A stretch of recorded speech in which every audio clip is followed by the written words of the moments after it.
The title isn't clickbait. I actually left my house today. I left my sacred dojo of Greece today for the first time in a few months, and I hated it. It was an absolute fucking disaster. It's like when the groundhog pops out of his hole and sees his shadow signaling a couple more weeks of winter. That's what it was like for me. I came out of my little hole here and I saw something far more terrifying than a shadow, which means a couple more months of me staying inside. Now let me clarify, when I say first time leaving my house, I mean first time going somewhere. Like, I've stepped outside into my backyard with the dogs to take them out and shit, so I've been readjusted to the sun, kind of, so the sun and I are no longer enemies. It took like a month of work just to get to that point though. Like, I didn't go outside at all, even the backyard, for a full month just because I'm a bit of a hypochondriac and I wasn't entirely convinced I could trust the air outside. Could have virus particles in it and I just wasn't taking the chance, but after a month, I did wander outside, and I swear to God, I thought I was going to die of vitamin D overdose. I felt like it was about to be that scene from Indiana Jones when they open the Ark of the Covenant and everyone's skin is melting off of their fucking bones. That's what it felt like first time seeing the sun, but since then, I've become reacclimated to it, so the sun and I are no longer enemies. So, going somewhere today, the sun wasn't the problem. It was just everything else about the adventure here. So my journey wasn't like a noble expedition or anything. I didn't leave my house to go put out a fire nearby or save a kitten from a tree. The reason I left my house was to go to a Walmart. And the reason I was going to a Walmart is because I wanted to look at their as seen on TV products because I was hoping I could find some Nick Bolton originals like the tack shaver, the tack lantern, and the tack glasses and really put them to the test. I just kind of had that itch to try out more as seen on TV products because it's been a while since I've done that and I knew Walmart carried them. And you know, for as seen on TV products, I decided, you know what? It's worth the risk. I'll make this journey for this. Just like Moses, I decided I was going to climb this mountain and get the 10 Commandments and bring them back down for the people to enjoy. But instead of 10 Commandments, what I was getting from the top of the mountain was tactical shaving devices and tactical glasses and shit. So not quite as cool as 10 Commandments, but still something that I felt was very important. And now I decided to look it up. The last time I even started my car was March 15th, and I know that because the last time I left my house to go somewhere was March 15th to go see the movie The Hunt. And from then until today, my car hadn't been started a single time. It's gotten no exercise, shit's getting out of shape, and it just overall not feeling very well. I'm actually surprised it even started today at all. It's just been waiting for over 2 months now just for any amount of action that wasn't coming. And then today I said, you know what, you're off the bench, let's get you in the starting lineup, and they answered the call. My car started up with no problems, I threw on my mask, and I was ready to rumble. The trip to Walmart was pretty odd because there were so many cars on the road. I was led to believe that it was going to be like a ghost town if I went outside, like fucking going through Chernobyl, but that wasn't the case. The traffic was the same as I remembered it so long ago the last time I ventured outside.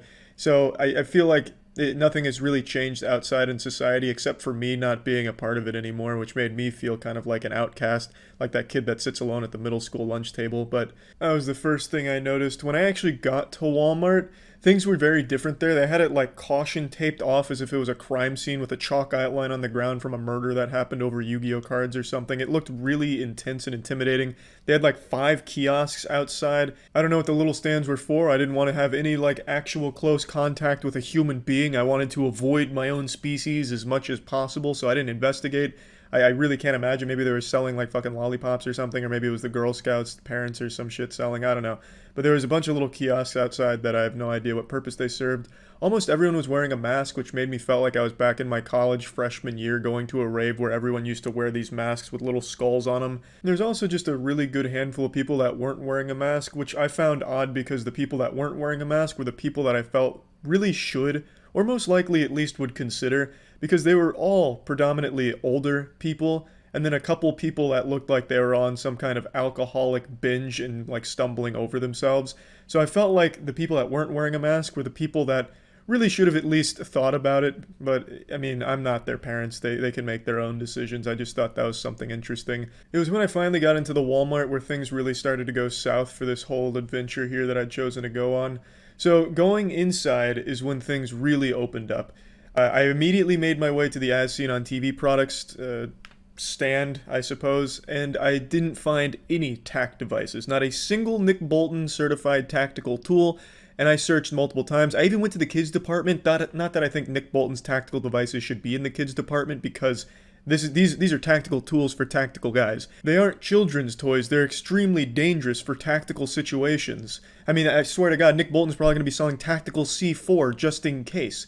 So they shouldn't be in the kids department, but I wanted to make sure no stone was left unturned. I wanted to make sure that I checked everywhere thoroughly to find Nick Bolton's tactical devices. And it was when I went to the kids department that I saw my first little skirmish. There was two mothers, neither of which were wearing a mask, and they were getting into it a little bit. There was a verbal argument, which I love to hear. I do love public freakouts, and I kind of had an expectation going out today that there was going to be something like that just because everything I've seen online from it. And I was lucky enough to at least kind of encounter one. But in my head, it was a much bigger deal than it was. In reality, they were just kind of arguing about something. I don't know what. I don't know if they knew each other, but they were arguing. Maybe they were arguing about not being able to find Nick Bolton's devices. I have no idea. But since we were in the same aisle, I was right next to it. And to me, I was starting to panic. Like, my blood pressure was starting to skyrocket because I was like, fuck.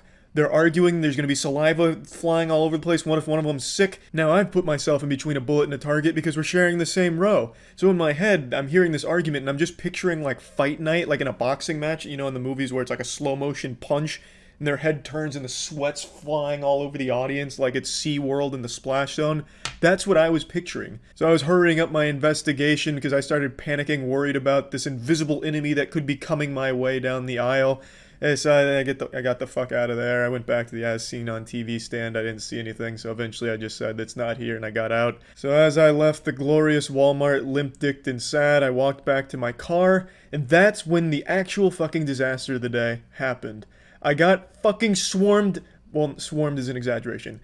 There was a single wasp that tracked me from the Walmart to my car. It was like fucking stalking me, waiting to make a move on my wallet. So this wasp fucking attacked me when I was about to get in the car, and when I say attacked, it landed on my head and freaked the shit out of me. So I was freaking out, like slapping at my head, and then I accidentally slapped my own fucking mask off onto the goddamn ground, which now that's ruined. I can't ever touch that again, so I left that there. And I'm fucking battling this fucking wasp, getting into my car. Now I'm exposed to the outside elements. I've lost my radiation suit because my mask is on the ground. This wasp will not leave me the fuck alone. I can't get my car open because I keep fucking fumbling the unlock on my keys. So it was just a true upsetting time that made me feel like I had just been brutalized. The wasp must have sensed my weakness and it was shaking me down for my lunch money at the car. It was fucking mugging me right there in the Walmart parking lot. And that's when it really set in on me, like, this must have been a sign. Like, Charlie, you shouldn't be outside yet. Give it a little more time to marinate and then you can go outside later. This is me telling you, stay inside for now. And I took that at face value, so I will be staying inside again at least for a couple more weeks or something, because that wasp attack that fucking compromised my safety, that was enough for me to say, all right, that's probably enough. That's probably my one journey for the next month or so. So I'm back inside, and I just wanted to share with you my experience of my first time going back outside into society. And yeah, what a remarkable experience it was. I got nothing in return for it other than traumatized by a wasp. I really fucking hate wasps, always have. Wasps really suck ass, so fuck wasps. And yeah, that's about it. See ya.